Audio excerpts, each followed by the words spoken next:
자, 이제 22쪽 펴봤어요. 자, 요번 우리 교재에서 우리가 주안점을 두고 있는 것은 고전소설이랑 경제지문이잖아. 선택과 집중을 하는 거거든? 근데 대부분 우리가 보면 고전문학은 어렵다고들 해. 근데 고전문학만 그런 게 아니라 특히 고전문학이 어려운 것은 읽지를 못한다는 얘기예요. 그치? 그래서 선생님은 그 얘기를 해주고 싶은데 어떻게 하면 고전소설 혹은 고전시가를 잘할 수 있을까? 학습 방법에 대해서 여러 가지를 이야기하더라도 선생님이 옛날에 그 30분 동안 얘기한 적이 있었는데요. 거기 끄덕끄덕 거렸지만 그 공부 방법 너무 많이 얘기하면 무슨 문제가 생긴 줄 알아요?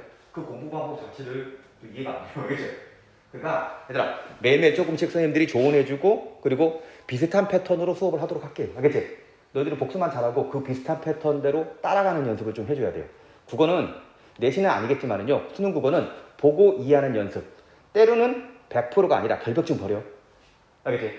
때로는 슬쩍 생략하고 이해되는 증만 가지고 내용을 재구성하는. 알겠죠? 그런 걸 잘해야 돼요. 알겠지? 그거 하면 잘 늘어요. 알겠어요? 자, 먼저 오늘은 포인트가요. 잘 봐. 김시습 소설에 대해서 공부를 할 겁니다. 알겠죠? 김시습 소설에 대해서 공부할 겁니다. 옛날에는 말이죠. 김시습이 누구야? 그럼 다 알았다. 라고 하는데 이 김시습에 대해서 모른다고 해서 뭐 비난받을 이유는 없어요. 이제부터 알면 됩니다. 김시습은 정말 유명한 조선 전기의 충신이에요. 혹시 그 니네 세종대왕 몇 대 임금인지 알고 있지? 세종, 세 4대 임금이죠. 그렇지? 그러면 세종대왕의 아들이 문종이에요. 그 다음에 이 문종의 아들이 단종이죠. 근데 이 단종은 다음 임금이 누구예요? 태종, 태세, 문단, 세진. 그 세조 임금이거든. 근데 혹시 세조가 단종의 아들일까요? 아니에요. 누구랑 비슷한 학렬이냐면 문종의 동생입니다. 이상하지 않니? 문종의 동생이라면 이 세조도 세종대왕의 아들이잖아요. 둘째 아들이에요. 그러면 조카의 자리를 물려받았겠니? 자가 학렬이 높은 사람인데 조카 다음이 삼촌이야. 그렇다면 뭘 의미하니? 물려받은 게 아니라 뺏은 거겠지? 뺏은 거지? 그렇기 때문에 그 당시 있잖아. 단종에 대한 충성심을 지키기 위해서 단종 복위운동을 벌이다가 죽은 유명한 6명의 충신이 있습니다. 그들을 사육신이라고 부르잖아요. 대표적인 인물로 성삼문인데 그들 되게 중요해요. 왠지 알아요? 그들은 죽기 전에 그들의 저리를 담은 충성스러운 마음을 담은 시조들을 많이 남겼어요. 뭔지 알지? 그래서 절개를 반영하는 시조들을 많이 남기는데 그럼 이 사육신들은 결국 단종 복위운동을 벌이다가 다 죽은 사람들이죠. 예래? 근데 그들의 시신을 수습해준 사람이 누구냐면 김시습이에요. 뭐 이런 것들은 그냥 필수는 아니잖아. 김시습도 있잖아. 그렇게 따라서 뭔가 단종 복위운동을 하지 않았지만 이 사람은 고위 관료들이 아니거든요. 알겠지? 김시습은 나름대로 충성스러움을 지켰던 사람입니다. 굉장히 뛰어난 능력을 가지고 있음에도 불구하고 옛날에 선배들 중에요. 뛰어난 능력을 가졌다면 뭐 준비하니? 과거 시험 준비해야 되잖아. 근데 얘는 과거 시험 준비하는 도중에 선교해야 될 임금이 삼촌한테 왕위를 빼앗기는 걸 본 거예요. 소위 말하면 이 세조가 반역자인 겁니다. 야, 생각해보세요. 요즘으로 따진다면, 요즘 따진다면, 내 꿈이 사법고시를 통과해가지고, 요즘 사법고시는 없지만요. 자, 사법고시 통과해서 검사가 되는 거야. 알겠지? 그런데 내 마음에 드는 대통령이 아니라 내가 굉장히 싫어하는 사람이 대통령이 됐다. 그럼 내 꿈은 수정해야 돼? 물론 요즘에는 대통령 임기가 있기 때문에. 알겠지? 그러지만 내가 아무리 그 사람을 싫어한다 하더라도 내 꿈을 포기하는 사람은 별로 없을 거예요. 근데 김시습은 포기한다니까? 알겠지? 그러니까 뭐 말하냐면은 과거 시험 안 보고요. 그 사람에게 혹시 이 사람 되게 뛰어난 인재로 소문났거든? 혹시 불려갈까봐 자신의 신분을 숨기고 평생을 유랑하고 다녔던 사람이에요. 예, 그러니까 이 사람은 진정한 충신 중에 충신이라고 볼 수 있죠. 근데 문제는 김시습은 말이죠. 아주 뛰어난 재능을 가졌어요. 과거 시험 봤으면 만약 과거 시험 봤으면 관리로 임용됐을 겁니다. 근데 이런 뛰어난 능력자가 진짜 유랑하면서 허송세월을 할 것 같아요? 아닙니다. 자기 신념을 지킨다는 것은 굉장히 힘든 일이에요. 그래서 자기의 재능, 울분 이런 것들을 뭐냐면 문학 있죠. 자, 이 문학으로 자신의 능력을 형상화. 조금 이렇게 합니다. 이건 필수는 아니지만 필기 안 해도 돼요. 그러니까 김시습은 우리나라 역사에 길이 남을 만한 어떤 뛰어난 인물이 되었는데 이 사람이 병설을 해가지고 위대한 업적을 남겼다기보다는 문학적인 업적이 되게 뛰어난 거예요. 이렇게 뛰어난 천재가 그 당시 문학 활동만 하는 전문 작가가 없었거든요. 알겠지? 왜 이런 행동을 할 수밖에 없었냐면 스스로 출세길을 막은 거예요. 알겠지? 스스로 출세길을 막았으니까 그래도 하고 싶은 일이 있을 거 아니에요. 그래서 지성인답게 글을 배운 사람답게 문학으로서 자신의 생각을 펼쳤다는 거예요. 예, 자, 이제 그래서 오늘은요 김시습의 소설 두 작품을 대표적으로 배울 건데 김시습 작품은 모의고사에도 굉장히 많이 나오고요. 특히 그 중에서도 이생규장전이 내신 때 많이 다루시게 될 겁니다. 알겠지? 자, 그러면은 볼게요. 먼저 요 정도는 알고 있으세요. 보통 이생규장전 하면 되게 낯설거든. 근데 보통 상식적인 문제 있죠. 상식 문제 보면 금오신화라는 게 있어요. 금오신화. 들어봤어? 이 금오신화가 책 이름이거든? 근데 어떤 책이냐면 김시습이 쓴 이 이생규장전을 비롯한 5편의 소설 집 이름이에요. 5편의 소설을 써서 이제 책으로 묶었는데 그게 바로 금오신화거든요. 요게 우리나라 최초의 한문 소설이 되는 거예요. 그러니까 김시습은 왜 그렇게 뛰어난 사람이냐면은 소설이 조선시대 때 나오게 되는데 본격적인 소설로 평가받는 게 이생규장전부터다 이렇게 보시면 돼요. 야, 그러기란 쉽지 않지 않나요? 그 이전의 소설들은, 그 이전의 이야기들은 소설로 평가받기는 굉장히 미흡했는데 얘는 문학성이 굉장히 뛰어나요. 알겠죠? 뭐 그거는 내신 때 더 자세하게 할 거고요. 특징적인 거 몇 가지 정리한다면 고전 소설의 최초의 작품인 이 이생규장전이 후대 소설에 큰 영향을 끼쳤는데 근데 잘 봐. 고전 소설의 일반적인 특징 현실적인 내용만 나와요? 아니면 비현실적인 내용도 많아요? 비현실적인 내용도 많이 나오지 않아요? 요즘 현대 소설에는 뭐 귀신이 나오거나 도수를 부리거나 그런 거 별로 없지. 하지만 고전 소설은 그런 내용이 안 나오는 게 거의 없어요. 마치 헐리우드 영화 같지 않아요? 따지고 보면 그 어벤져스 이런 것도 비현실적이지 않나요? 비현실적이잖아요. 안 그래요? 자, 그런 부분입니다. 그래서 여기서 중요한 거는 전기적이란 말. 알겠지? 그래서 김시습 소설들은 굉장히 환상적인 내용들이 많아요. 알겠죠? 특히 있잖아. 귀신, 죽은 자들이 많이 나오게 됩니다. 예, 그러니까 산자와 죽은 자가 소통하는 경우가 되게 많아요. 이게 뭐가 특별할 게 뭐가 있나요? 그런데 아니 특별할 거 없죠. 고전소설 일반적인 특징이 그 첫 출발점이 되는 게 바로 금오신화라니까. 이생규장전. 알겠지? 자, 그러면 볼게요. 그리고 기본적으로 김시습 소설은 연애 소설이 많아요. 이생규장전도 연애 소설입니다. 표면적으로는. 물론 그 속에 담겨있는 내용들을 뜯어보면 단순한 연애 소설이 아니에요. 근데 잘 봐. 우리가 고전 문학을 잘 하는데 잘 하려면 두 가지를 신경 써야 돼요. 너무 지나치게 어려운 어휘들을 다 할 일이 생길 필요는 없어요. 알겠지? 선생님들 다 언어를 몰라요. 아는 말로 상황을 재구성해야 되거든? 그다음 두 번째, 당시 문화적 코드 중에서 특징적인 것을 알아야 됩니다. 이게 조선사회가 어떤 사회인지 알아야 돼요. 조선사회, 무슨 사회? 태어날 때부터 신분이 결정돼 있지? 신분제 사회라는 거. 높은 사람이 있고, 높은 신분이 있고, 낮은 신분이 있지? 그 다음에 남존 여비 사회라고 했지? 알겠지? 남녀 차별이 존재했던 사회지? 또한 연애가 허용되는 사회요 아니에요? 연애 절대 허용 안 돼야 하잖아요. 그럼 결혼 어떻게 하냐? 요즘 결혼은 전부 다 연애 결혼 아니에요? 네, 옛날 결혼은 중매를 하는데 보통 중매는 중매쟁이를 통하지만 사실 가문과 가문을 보고 부모님이 결정하는 겁니다. 요즘 중매하고 달라요. 요즘에 막상 볼 때 당사자들이 나가지 않나요? 그런데 옛날의 중매는 부모님들끼리 보는 거예요. 알겠지? 그러고 배필을 정하는 겁니다. 그러니까요, 한마디로 조선사회는 사랑, 연애 이런 것들은 굉장히 무시되는 사회예요. 자, 이 중에서 제일 심각한 게 뭐예요? 다 심각하지? 다 심각하지? 니네 태어날 때부터 내가 양반이라면 뭐 좋겠죠. 하지만 얘가 태어날 때부터 천민이라고. 와, 이거 진짜 불합리한 거 아니야? 너 공부하지 마. 왜? 넌 천민이야. 이런 사회 되게 불합리하지 않아요? 예? 그럼 뭐 여자라서 여기 공교롭게 다 여성들이에요. 그치? 여자라서 불이익을 받는다는 것도 굉장히 열받는 일이죠. 뭐 보세요. 이것도 그래요. 사랑을 못하게 하는 사회 별로입니다. 니네 사랑 못하는 사회, 사회적으로 사랑하는 사람들한테 손가락질하는 사회 진짜 살고 싶지 않지 않나요? 그랬더니 개인적으로 전 연애 별론데요. 그럼 개인의 감정이야. 그렇죠? 살아가면서 기본적인 욕망을 통제하는 사회는 진짜 불합리한 거예요. 그래서요 얘들아, 수능 선택지는 충분히 너희들이 이해할 수 있는 내용을 되게 품격 높은 언어로 바꿔서 설명하는 경우가 있습니다. 그지? 그래서 선생님이 여기 적은 거 되게 멋진 말이에요. 개인의 욕망을 가로막는 사회행포에 저항한다. 이생규장전은 그래요. 왠지 알아요? 앞으로 이런 설명의 선택지 나왔을 때 개인의 욕망이 있거든? 근데 욕망은 다 나쁘다고 하지만 욕망이 다 나쁘진 않아요. 우리 인간들은 욕망을 실현하면서 살아가야 되는 거거든? 나쁜 욕망만 아니면 돼요. 알겠죠? 남의 걸 뺏는다든지 지나치게 탐욕적이라든지 예? 아니 좋은 사람 만나서 예쁘게 사랑하는 거 이거 인간들 대부분이 원하는 거예요. 예? 자, 근데 그것을 사회에서 막아? 사회적 행포에 저항한다고 그랬지? 그게 바로 뭐냐면 이생규장전의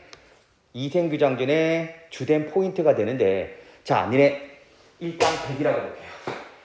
앞으로 있잖아. 대표성 있는 작품들 보면 특히 고전소설이나 고전시가는 비슷한 내용들이 많거든요. 앞으로 이생규장전에서 나타나는 요 내용은 조선 후기에 대유행하는 자유연애 소설이 있지? 조선 후기에 연애 소설도 굉장히 많이 나오거든. 그러니까 이생규장전뿐만 아니라 모든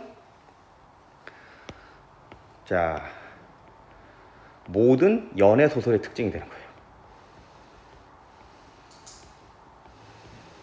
자, 앞으로 이거 봐봐. 부모님 허락 없이 둘이 만나서 사랑하지. 그러니까 이 모든 게 사회 형포에 저항하는 개인의 욕망을 달성하려고는 개인 의지가 반영되어 있다는 거예요. 지금은 안 그래. 지금은 사람 방해하는 요소는 결국 부모님도 방해하는데요. 그건 개인적인 문제예요. 사회에서 하지 말라고 하지 않아요. 알겠죠? 그렇기 때문에 지금 연애에서는 지극히 개인적인 소설이지만 조선사회가 졸업하는 것을 미리 알려주는 이유는 결국 그 당시 사회는 사회 억압이 되게 강했기 때문에 연애소설 자체가 사회소설이라는 거예요. 알겠지? 그래서 현대소설 중에서는 100% 순도 높은 연애소설은 출제되지 않지만 조선시대에는 이런 식으로 연애소설도 굉장히 사회 저항적 요소가 강하다. 이것만 이해하면 되는 거예요.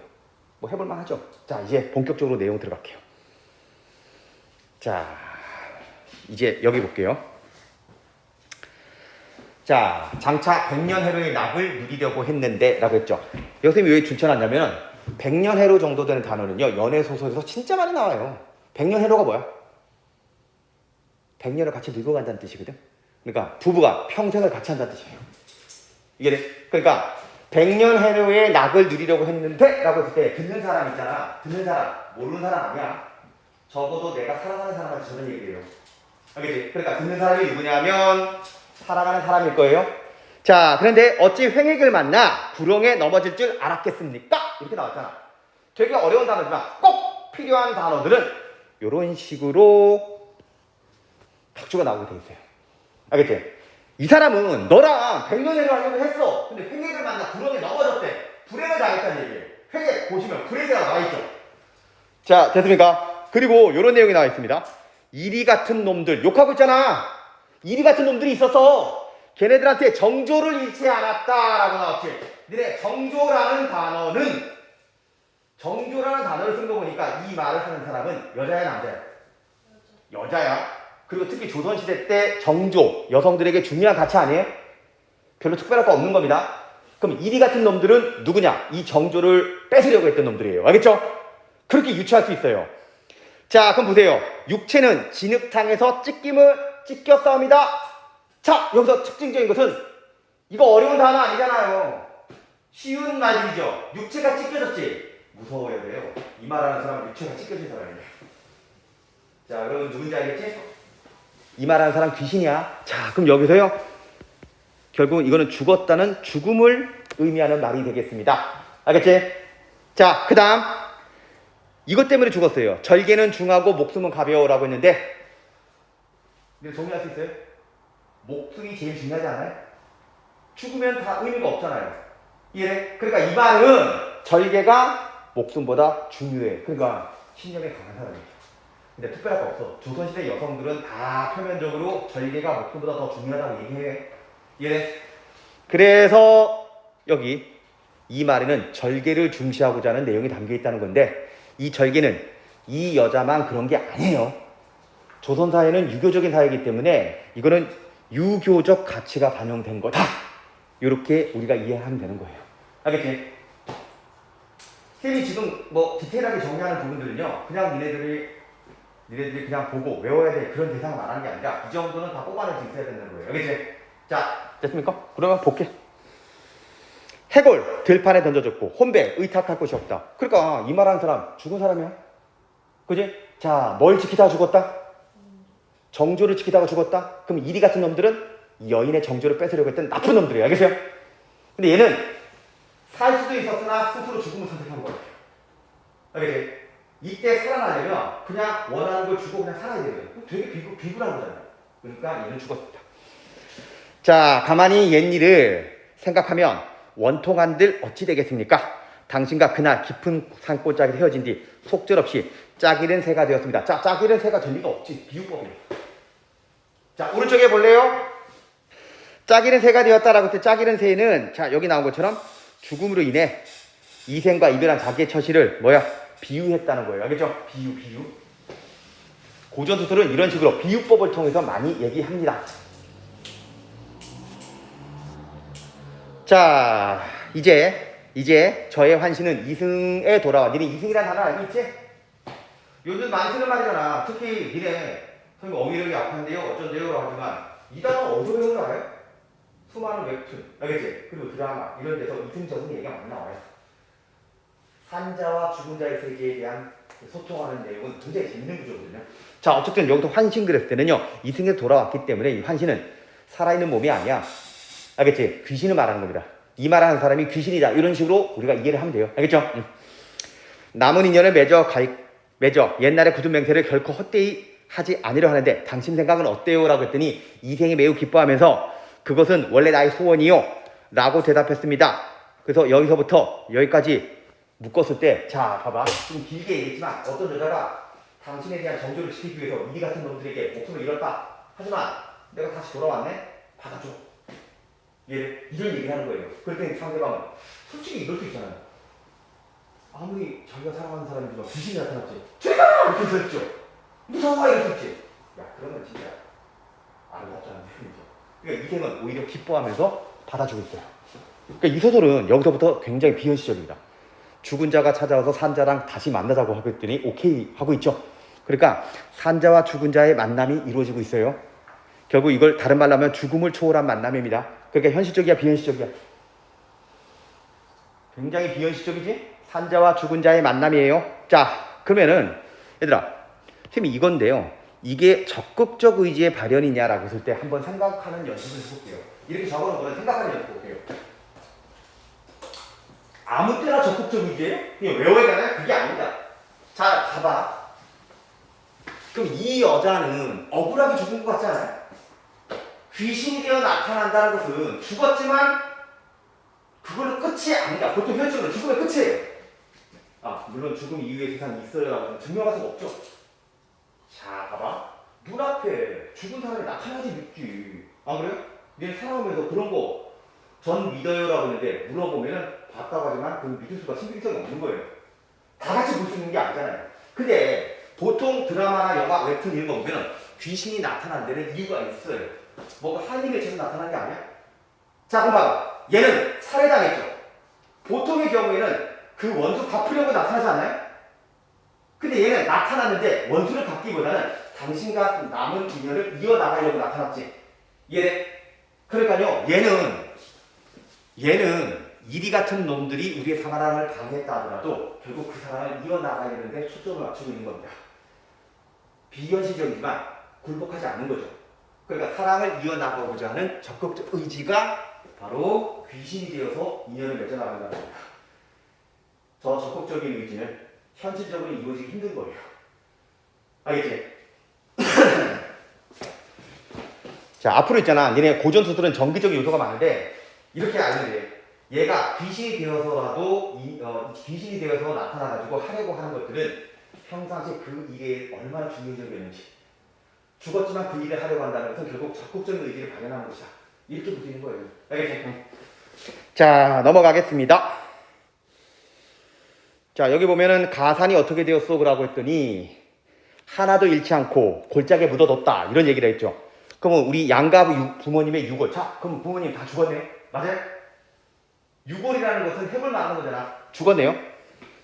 하는 수 없이 어떤 곳에 그냥 내버려 두었습니다. 이야기를 마치고 함께 취침하니 기쁜 정은 옛날과 조금도 다를 바가 없었다라고 하네요. 이튿날 부부는 가산을 묻어둔 곳 찾아갔는데 거기서 뭐 이런 거 나옵니다. 금은 몇 덩이, 약간의 재물. 그러니까 가산은 뭔 뜻인지 알겠지? 집의 재산이에요. 예. 자, 그 급박한 와중 속에서 또 집의 재산을 다시 숨겨놨었죠. 그지? 자, 재산을 찾았습니다. 양가 부모의 유고를 거두고 띄워야 되네. 금은 재물 팔아 각각 5관산 기슭에 합장하고는 나무를 세우고 제사를 드려 모든 예를 마쳤다라고 했는데, 이 소설이 조선시대 때 소설이라는 걸 감안한다면 조선사회는 유교사회지. 지금 부모님이 돌아가셔서 유골이 벌어졌는데 지들끼리만 행복하면 안 돼. 장례를 치러졌지. 이거 유교적인 가치관이에요. 뭐다? 아니야, 효사상 나타났니? 라고 했을 때 여기서 나타난 거예요. 알겠죠? 응. 효사상 나타난 거예요. 자, 됐습니까? 자, 그 이후입니다. 여기서 그 후라는 것은 이제 귀신이 되어서 부인이 나타났지? 여자가 나타났어요. 사랑한 사람이. 그 후 이생은 벼슬을 구하지 않아요. 최난과 함께 살았고 피난 같은 노복들도 찾아왔고, 이생은 이제 세상사를 완전히 잊은 채 친척의 기륭사에도 가보지 않고 집에서 늘 최난과 함께 시를 지어 주고받으며 즐겁게 세월을 보냈다라고 했습니다. 자, 여기까지 잘 봐. 이생은 조선시대의 남성이에요. 그 당시 남성들이 있지, 뭘 추구해야 되니? 출세를 추구해야 되거든. 대부분 과거 시험 준비하잖아요. 근데 이 사람은 부인이 죽었지. 근데 부인이 정절을 지키기 위해서 살해를 당했지. 찾아와서 다시 인연을 이어나가자고 했지. 얼마나 좋을까. 알겠지? 그래서 이 사람도 이 최랑이 돌아온 것을 반가워해서 앞으로 다른 건 신경 쓰지 않고 오로지 사랑에만 집중하고 있는데, 조선사회가 어떤 사회인지 안다면 이 사람이 제일 중요시 여기는 게 사랑이거든. 이거 별로예요. 니네 요즘도 있잖아. 니네 봐봐. 조금 지적인 것을 추구하는 그런 어떤 그 사람들 있죠. 뭔가 좀 조선시대 그 귀족들 같은 경우인데, 보통 지적인 것을 추구하는 그런 사람들은 사랑이라는 가치를 하찮게 여기는 경우가 있거든. 연애라는, 특히 우리나라 사회는요, 속마음 막 감춘데 연애라는 가치를 굉장히 평가절하하는 경우가 있어요. 야, 중요한 일도 많은데 연애는 미룬다. 무조건 연애는 미루래요. 알겠어요? 근데 얘는 연애를 미루지 않고 벼슬을 미뤄버리지 않나요? 자, 됐습니까? 그러니까 이거는 당시 사고방식으로 봤을 때는 굉장히 진보적인 거예요. 그래서 이 얘기하는 거예요. 애정지상주의다. 알겠지? 애정지상주의다. 예, 그러니까 이런 걸 통해 가지고요, 이 얘기를 해볼게요. 작가가 김시습이죠? 김시습은 선비거든? 김시습이 남자 선비인데 이런 글을 썼다? 그러면 사랑이라고 하는 것을 아까 개인의 욕망이라고 했지? 알겠지? 보통 선비들은 이런 개인적인 욕망을 절제하라 라고 얘기를 많이 하거든? 연애라는 것도 굉장히 하찮게 여기고 그러거든? 그러면 개인의 욕망을 긍정한다는 거예요. 알겠지?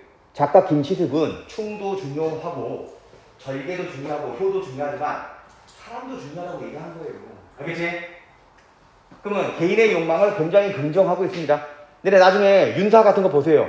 유교 윤리, 특히 보수적이거든? 욕망을 절제하라. 불교 더해요.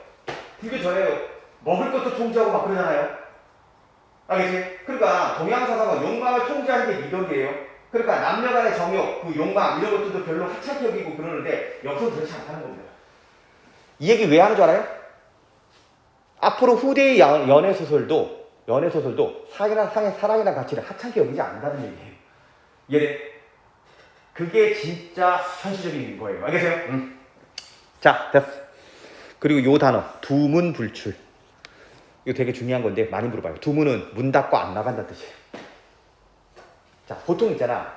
조선시대 선비들은 출세를 포기했지. 그러면 더 높은 정신적 가치, 자연을 추구해야 돼요. 근데 이 사람은 집에서 부인하고 놀기만 하죠. 그러니까 문 닫고 딱 속세랑 단절하고 부인하고 사랑을 하는 데만 집중하고 있죠. 예, 그러니까 이 사람은 욕망을 굉장히 중요시 여기거든요. 알겠지? 그래서 공감도가 되게 높아요. 됐지? 자, 그러면 몇 년이 지났어요. 최낭은 3번이나 가약을 맺었지만 세상 일은 뜻대로 되지 않나 봅니다. 그러면서 이별을 또 얘기합니다. 즐거움이 가기 전에 슬픈 이별이 또 닥쳐왔어요 라고. 근데 한자성어로는 흥함이 다 가고 슬픔이 다가왔다고 해가지고 흥진비례라는 말을 쓰기도 해. 참고로 알아도. 자, 그러면은 여기서 일로 갈게요. 3번의 가약. 이거는 참고로 알아주세요. 어차피 내신 볼 때 이생규장교는 내신이나 혹은 수능에서는 보기 자료를 제시해 주는데 이생규장교를 왜 높은 평가를 받냐면요. 그냥 보통의 만남이 아니야. 만났다가 헤어지지. 그리고 포기하잖아. 또 만나요. 보통 이걸로 끝나는데 또 헤어지지. 또 만나요. 예. 그래서 3번의 만남과 3번의 이별이 나오는데 여기서 가약이라고 했을 때 가약은 3번의 만남이 나옵니다.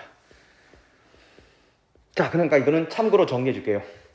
이 두 사람은 어떻게 만났냐면은 결혼했지만 어떻게 만났냐면 부모님이 맺어준 게 아니에요. 지들끼리 만납니다. 그래서 자유연애로 만나요. 굉장히 진보적인 거예요. 당시 조선사회에서 자유연애를 한다는 것은 상상도 못하는 거지. 자, 됐습니까? 그 다음에는 아이고 일단 요거랑 봐야 되는데 요거랑 대비되는데 소설은 갈등의 문학이잖아요. 이 만남을 방해하는 건데 이별의 요소가 있어요. 자, 이렇게 이별 요인이 있거든. 자, 자유연애를 만났지? 그럼 이별 요인은 뭐냐면 이생 부모만 아니라 그 당시 모든 부모들은 반대합니다. 부모의 반대라는 벽에 부딪히게 된 거예요. 부모의 반대. 근데 지금도 연애하면 부모님이 허락 안 하는 경우가 많잖아요. 근데 그거는 그 집안의 문제예요. 그 집안 문제입니다. 니네 성인이 되었을 때 부모님이 네 교제를 허락하지 않는다. 그런 부모님 니네 말 들을 거야 안 들어. 그렇죠? 연애하는데 솔직히 요즘에는 부모님들이 연애 좀 해라 그러죠? 나이가 들면? 야, 30 넘어서 가지고 연애하는 것은 걱정한다고. 네. 그리고 부모님들이 중매를 맺어주거나 그러진 않아요. 알겠죠? 자, 됐습니까? 근데 그 당시는 이 이생 부모, 최랑 부모뿐만 아니라 모든 부모가 다 반대해요. 왜? 사회적으로 손가락질 당하니까. 자, 하지만 혼인합니다. 혼인한다는 것은 부모님을 설득한다고요. 자, 그런데 도적의 난리가 일어나요. 자, 도적의 난리로 봐봐. 여인이 죽어요.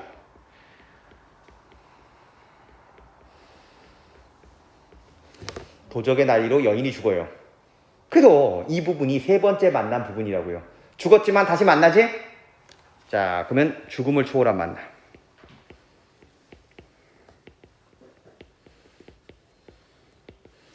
자, 그러면 죽음을 초월한 사랑을 보여준다는 거예요. 죽음을 초월한 사랑을 보여줍니다. 자, 이제 또 이별하는데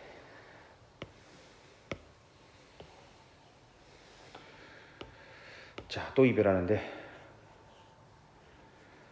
자, 요 3번째 이별 요인이 뭔지 한번 확인해 볼게요. 아이고. 자, 3번째 이별은 요인은 자, 밑에 쭉 보시면 여기에요. 저승 가는 운명은 피할 수 없다라고 했죠. 여기서 이 단어 뭐였지? 저승 가는 운명은 피할 수 없다라고 했는데 우리나라 있죠. 우리나라 운명 되게 중요시 여기잖아요. 운명 거역할 수 없어요. 근데 고전시가 현대시, 현대소설 공이 운명을 극복하고자 하는 내용은 없어요. 수능해야 된다고 얘기하거든. 자, 그러니까 운명을 피할 수 없기 때문에 우리는 헤어져야 돼요. 천재 하느님이에요. 이제 하느님 끌어들이고 있어요. 이건 기독교의 하느님이 아닙니다. 알겠어요? 옥황상제 말하는 거예요. 자, 하나님께서 저와 낭군의 연분이 끊어지지 않았고 또 죄도 없었기에 저를 잠시 머물게 하여 낭군행과 낭군의 근심을 풀도록 했던 거예요. 인간 세상에 오래 머물면서 이승 사람을 미혹시킬 수 없어요. 이렇게 얘기했다고? 이해돼? 자, 이것도 일반적입니다. 그 당시의 생사관이에요. 자, 당시의 생사관. 근데 요즘도 그런 게 있습니다. 니네 봐봐. 요즘도 대중문화 보면은 영화나 웹툰, 드라마 이런 거 보면은 죽은 사람 귀신 얘기 나오지. 귀신이 나왔으면 그 귀신을 퇴치한 사람 나오지. 가깝게 요즘 드라마에서는 죽은 자라는 게 니네 요즘 세대는 드라마를 안 보니까 예전에 도깨비 같은 거. 도깨비에서도 되게 잘생긴 저승사자 나오지 않았어요? 거기서도 있잖아요. 봐봐. 문제가 되는 게 악인이요. 저승으로 안 가고 도망친 귀신 있죠. 걔네들 저승사자를 잡으러 다니잖아요. 왜 그러냐면 우리나라는 귀신들이 이승에 머무르는 것을 저기 초월적인 세계에서 허락하지 않아요. 알겠지? 그러니까 보세요. 인간 세상에 오래 머물면서 이승 사람을 미혹할 수 없다고 했기 때문에 자, 이런 생사관을 갖고 있어요. 죽은 자는 이승에 잠시 머물 수 있을 뿐 반드시 저승으로 가야 된다. 지금도 이어지고 있는 거예요. 알겠죠? 자, 됐어요? 그러면 여기 다시 세 번째 가약 여기 볼게요.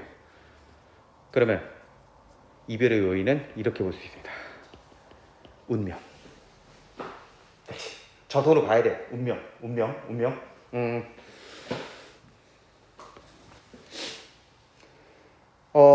보기 자료를 통해서 디테일하게 물어볼 텐데 보기 자료가 나왔을 때 반응하면 되지만 여기서 문제에서는 안 나왔거든요. 선생님이 먼저 연습을 시켜줄게요. 세 번의 만남과 세 번의 이별이 있는데 결국 이별로 끝나는 거예요. 이 소설은 결국 두 사람이 맺어지지가 않아요. 하지만 충분히 사랑을 했어요. 그러니까 이거는 뭐 사랑을 이루지 못했다고 볼 수는 없어요. 영원히 이어지지 못했다는 것 뿐이에요. 알겠지? 자, 근데 중요한 거는 이렇게 묶어볼게요. 성격이 좀 달라요. 만남이 세 번이죠. 이별도 세 번이지. 근데 있잖아, 세 번의 만남이라면 두 번의 이별은 극복됐다는 거 아니? 그러니까 요거는 바로 극복이 됩니다. 그래서 개인의 의지로 극복한다는 얘기예요. 아니, 부모님의 반대는 설득하면 되는 거죠. 근데 죽음이죠. 죽음은 끝난 거 아니야? 근데 작가는 굴복하지 않아요. 죽었지? 어떻게 할까 살려요. 귀신이 되어 나타나게 합니다. 그러니까 그만큼 의지가 강한 거예요. 그런데 운명은 그냥 극복하지 않고 순응합니다.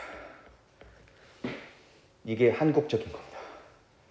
다시 한번 말하지만 우리나라 소설에서 운명을 거역한다. 없어요. 알겠지? 운명에는 순응합니다. 자, 됐습니까? 요게 굉장히 중요했고요. 사실 이런 내용들은 그냥 설명드려야지 아는 거지. 수능에서는 이게 보기 자료로 나오게 돼 있어요. 알겠지? 하지만 내신에서는 이거 미리 알고 있어야 되는 거죠. 알겠죠? 선생님이 이걸 적어주는 이유는 이생규장전을 공부했다면 이 정도까지는 학습해야 돼. 앞으로 수없이 이생규장전을 공부하게 될 거니까 그때마다 정리를 해야 돼. 그래서 자연스럽게 기억할 수 있도록 해야 돼. 그리고요, 별거 아닌 내용 속에서도 되게 멋있는 정리가 나온다는 것을 연습해야 될 거예요. 이해돼요? 그래서 그 연습은 선생님이 시킬 테니까 니네는 보고 말 되네 라고만 이해하면 되는 거예요. 알겠지? 자, 그럼 여기 넘어갈게요. 넘어가기 전에 이거. 자, 이어 하녀에게 명하여 술을 올리게 하고 옥루충곡 한 곡을 뭐 하겠다? 노래하겠다 라고 했는데 고전소설에서는 이 노래가 가사가 그대로 인용돼요. 인용되네요.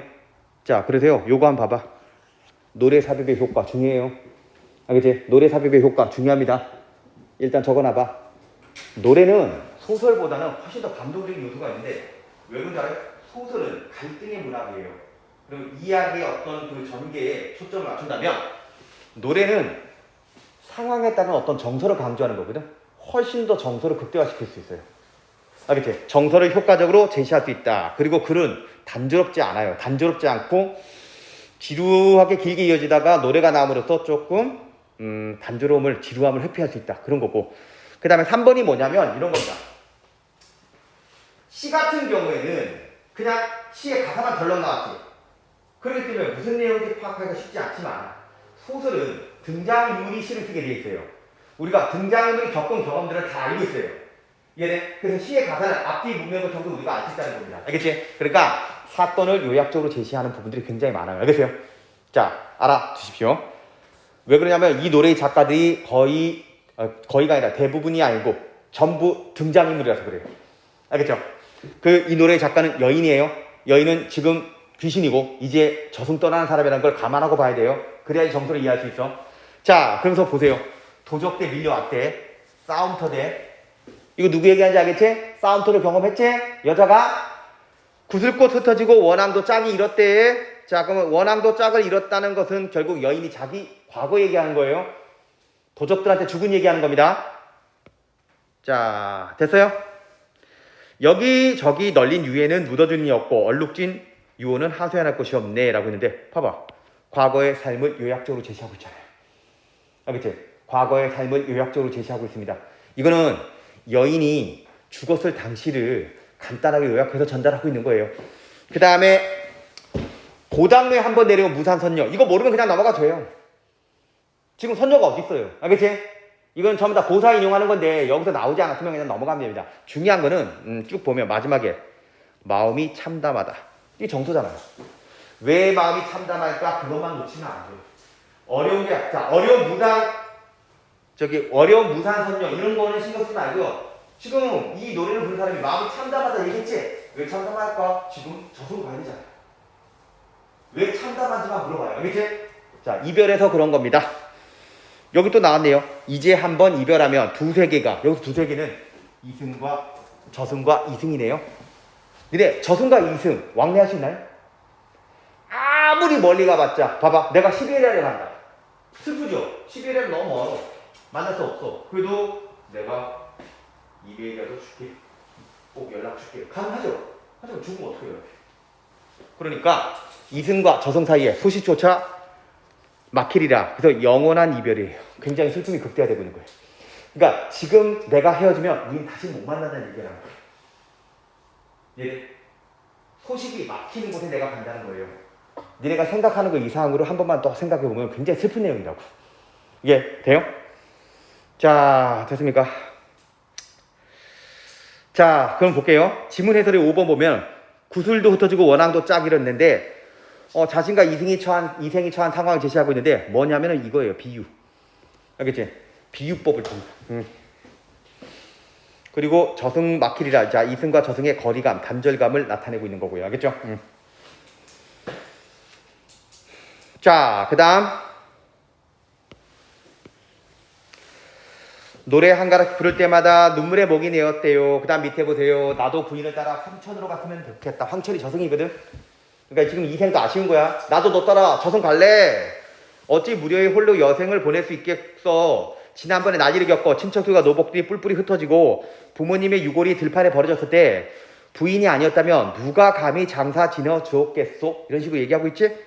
옛사람 말씀에 부모님이 살아계실 때는 예의를 다하여 섬기고 돌아가신 후에는 예의를 다하여 장례를 지낸다 했는데 부인이 이를 다 실천했다. 자, 여기서 중요한 거는 옛사람 말씀에 라고 하는 거는요, 김시습 소설에만 나타나는 게 아니라 일반적으로 고전 소설은요, 옛사람 말씀 많이 인용하거든. 그래서 그 인용의 효과가 뭐냐면 인용한 내용을 통해서 어떤 말을 하는지 내용을 파악해야 돼요. 부인 칭찬하고 있잖아요. 옛사람 말씀에 이렇게 해야 되는데 너가 실천했다 이런 얘기잖아. 그러면 부인을 뭐 하는 거니? 자, 여기 인용이거든. 요게 인용이거든. 이 인용을 통해서 자신의 부인을 칭찬하고 있어요. 알겠지? 그러니까 옛사람 말씀에 부합하는 행동을 했다고 칭찬합니다. 자, 니네 칭찬 들으면 기분이 좋아하죠? 원래 있잖아, 칭찬 들으면 기분이 좋지? 기분이 좋을 때 살짝 뭔가 요구를 하면 잘 들어줘요.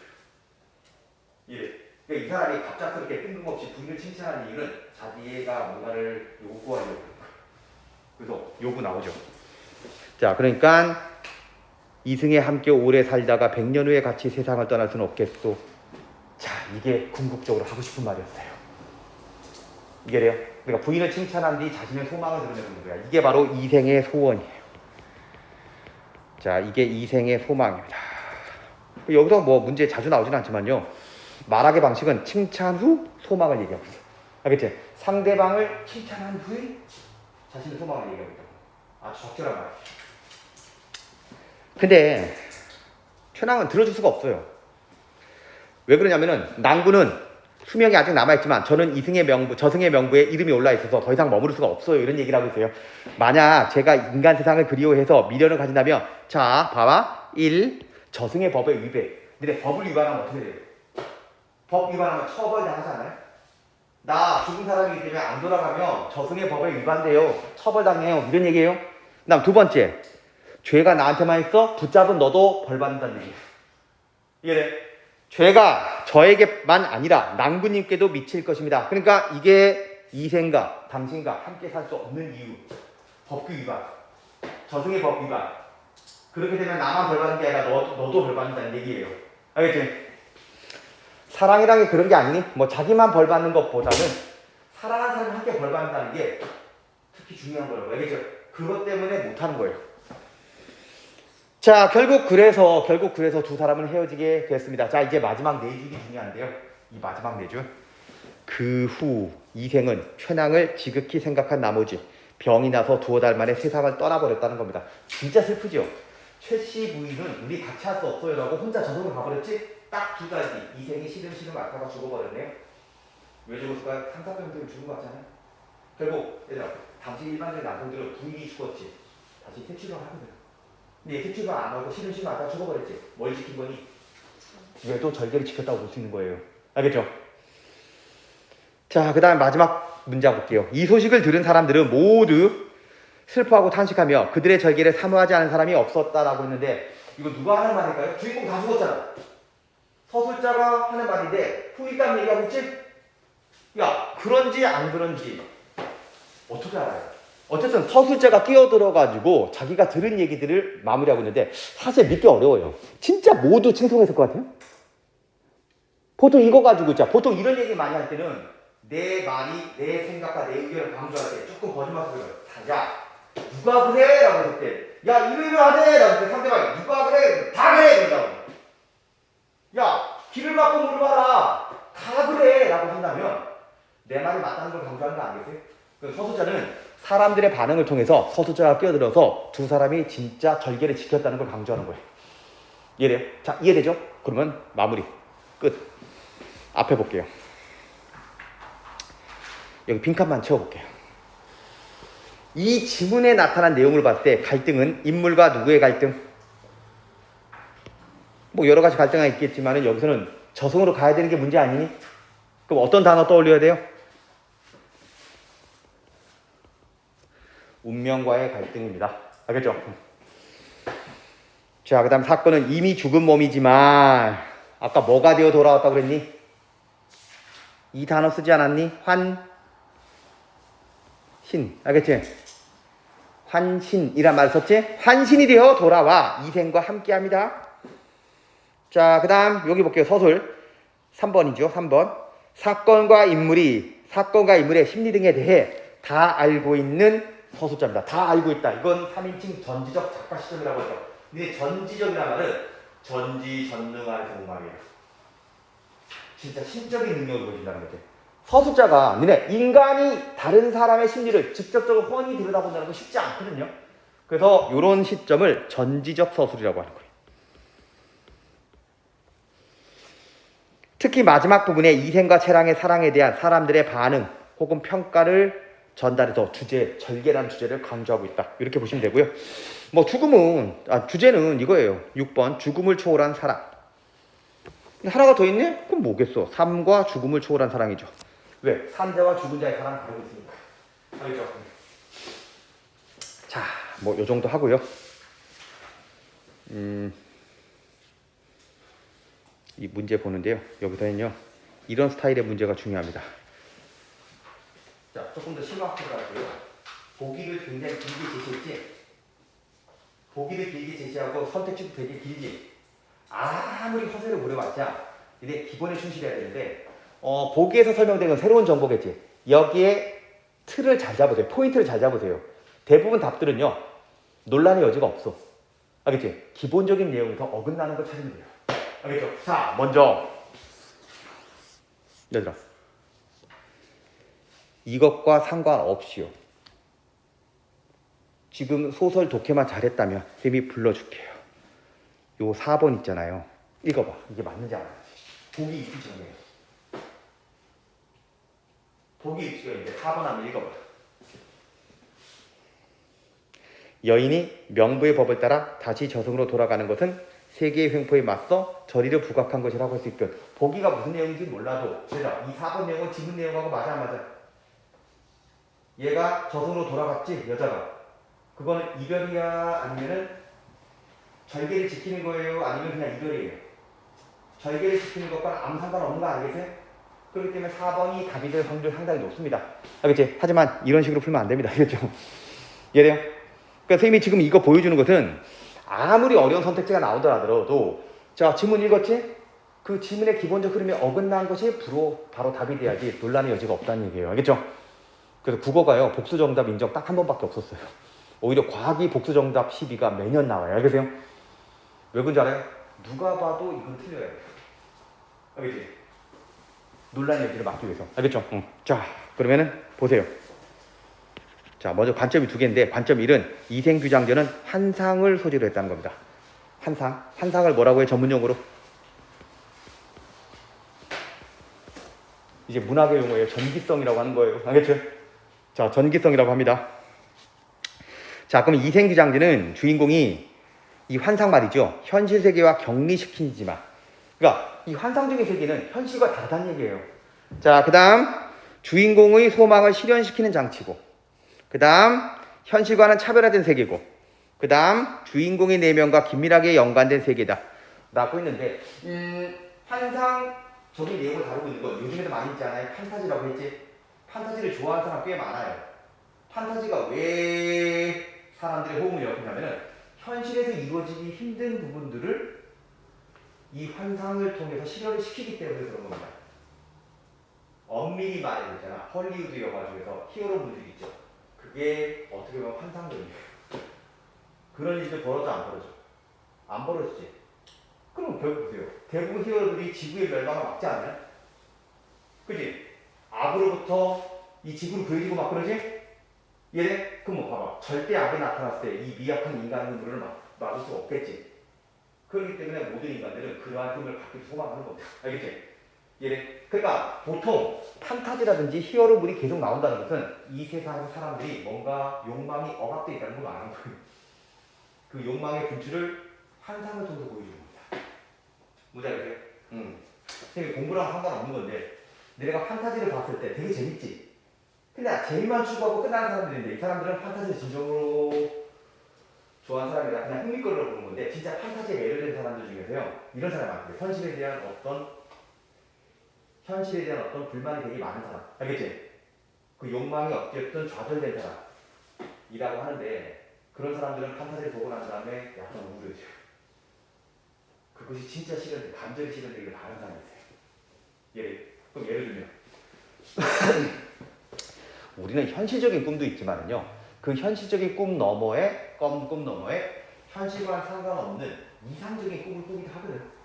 진짜 10년 전에 선생님이 어떤 학생을 만났냐면 선생님 저 진짜 웃지 말고 들어주세요 라고 했는데 자기는 해리포터 광팬이거든요. 가고 싶은 학교인데 진짜 있을까요? 어떤 학교인지 알겠죠? 호그와트 마법학교 진짜 가고 싶대요. 장난이 아닌 거예요. 그런 세계가 있을까요? 내가 뭐 대답할 수 있는 건 아니잖아요. 왜 그럴 거 같니?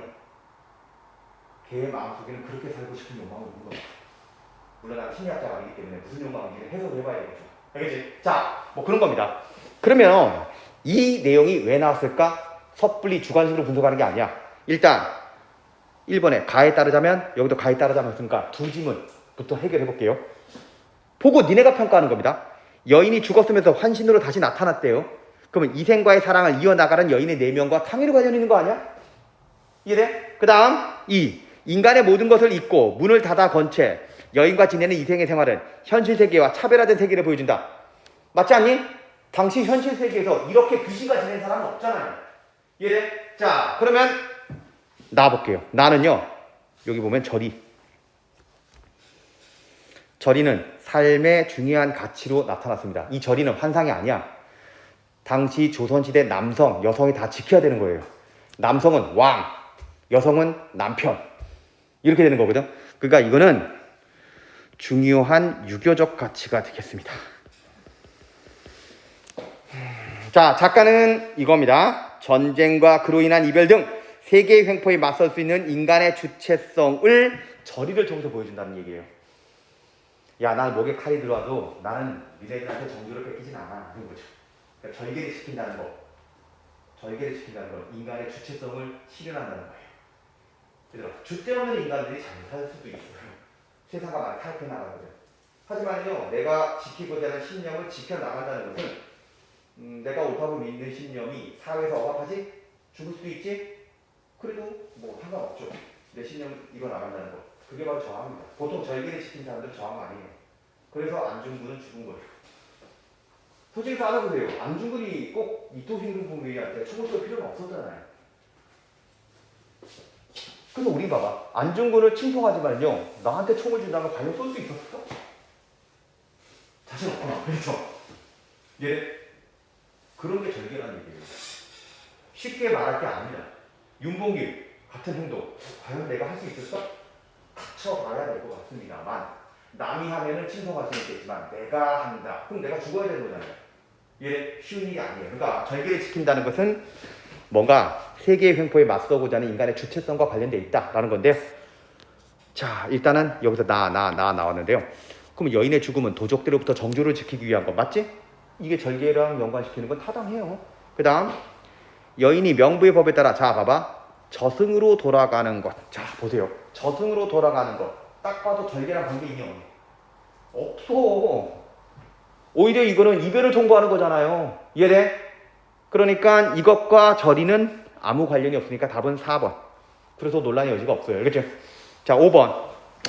이제 이생이 여인이 죽은 다음에 오래지 않아 죽음에 이르는 것은 여인을 향한 절의를 지킨 거라고 이건 볼 수 있는 거지? 응, 됐네요. 그리고 니네 2번 보면은 그 2번 보면은 1번 봐봐. 횡익을 만나 구렁에 넘어졌다. 주인공들의 사랑이 외부적 요인. 자, 외부적 요인이라고 했는데 그럼 내부적 요인은 뭐야? 니네 우리 사랑하다 헤어지는 것은 자 서로 간의 합의 아닌가요? 서로 간의 합의죠. 근데 외부적인 요인이라는 것은 결국은 다른 요인 때문에 사랑에는 문제가 없는데 다른 요인 때문에 헤어지게 되었다는 겁니다. 이리 같은 놈들에게 죽임을 당한 거잖아. 그러니까 당연히 외부적인 요인으로 사랑이 망한 거죠. 자, 그 다음에 2번. 최낭이 깊은 산골짜기에서 이생과 이별한 자신을 짝 잃은 새로 표현한 것은 사랑을 잃은 여주인공의 슬픔을 알 수 있군. 맞지? 그 다음에 4. 최낭이 이생에게 3번 가약을 맺었지만 세상 일은 뜻대로 되지 않나 봅니다. 라고 하여 현세에 좌절된 사랑. 이건 맞지? 요거를 저승에서 완성하고자 한다. 맞아요 이게? 저승은 영원한 단절이잖아요. 이제 떠나면 소식조차 막힌다고 그랬지. 역시 4번입니다. 니네 그래서 1번 문제 정답과 2번 문제 정답은 동일한 원리를 적용되는 겁니다. 예. 다시 한번 우리 누구를 바보라는 거야. 저승으로 간다는 거는 절개하고 아무 관계 없다고요. 오히려 사랑이 깨지는 거라고요. 알겠죠? 근데 인간의 힘으로는 그 운명을 막을 수는 없다. 그런 얘기예요. 자, 그 다음 5번. 최낭은 자신의 죄가 이승에게도 미칠 것을 염려하는 것은 남주인공의 안위를 우선시하는 여주인공의 사랑에 대한 인식을 엿볼 수 맞죠?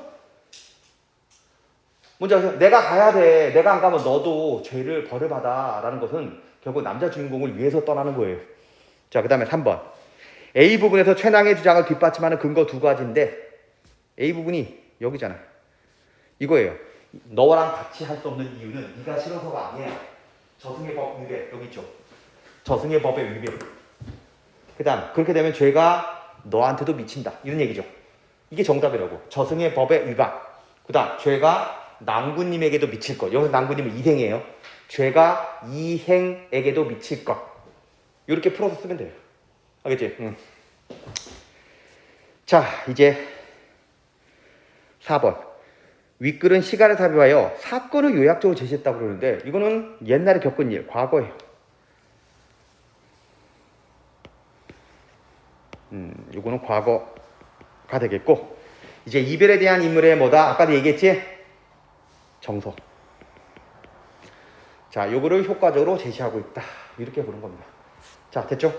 그 이생규장사는 워낙 중요한 소설이라서 선생님이요 조금 디테일하게 정리하느라고 시간이 좀 오래 걸리긴 했거든. 근데 지난주하고 좀 다른 점은 뒷부분의 내용은 거의 지문이 겹쳐요. 알겠어요? 거의 지문이 겹치기 때문에 너희들 집에 가서 복습하고 확인학습 문제를 더 풀어보기로. 알겠죠? 그래서 이생규장전은 요걸로